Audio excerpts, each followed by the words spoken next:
ଚାଲନ୍ତୁ ଆଜି ଯିବା ବାରିପଟେ ପରିବା ତୋଳିବାକୁ।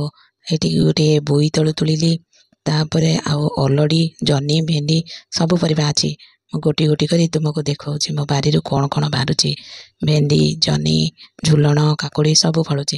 ମୁଁ କୌଣସି ପ୍ରକାର ପରିବା କିଣି ନାହିଁ। ମୁଁ ସକାଳ ବୋଲି ମୋତେ ଟାଇମ୍ ହୁଏନି ପରିବା ଆଣି ତୋଳିବାକୁ। ହେଲେ ସନ୍ଧ୍ୟାବେଳେ ମୁଁ କ'ଣ କରେ, ମୋ ପିଲାମାନଙ୍କୁ ସାଙ୍ଗରେ ଧରିକିରି ଯାଏ। ମୁଁ ପିଲାମାନେ ସନ୍ଧ୍ୟାବେଳେ ଟିଭି ଦେଖିବାକୁ ବସିଥାନ୍ତି, ହେଲେ ମୁଁ ସେମାନଙ୍କୁ ପରିବା ତୋଳିବାକୁ ଧରିକିରି ଯାଏ। ସେମାନଙ୍କର ଇଭିନିଂ ୱାର୍କ ମଧ୍ୟ ହୋଇଯାଏ, ମୋର ପରିବା ତୋଳା ମଧ୍ୟ ହୋଇଯାଏ।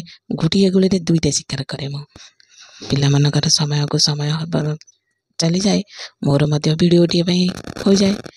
ଦେଖନ୍ତୁ ମୋ ସାଙ୍ଗରେ ମୋ ଝିଅ ବି ତୋଳିଲାଣି ଅଲଡ଼ି। ଚାଲନ୍ତୁ ସବୁ କ'ଣ ହାର୍ଭେଷ୍ଟିଂ କଲି ଦେଖେଇବି ଆପଣମାନଙ୍କୁ।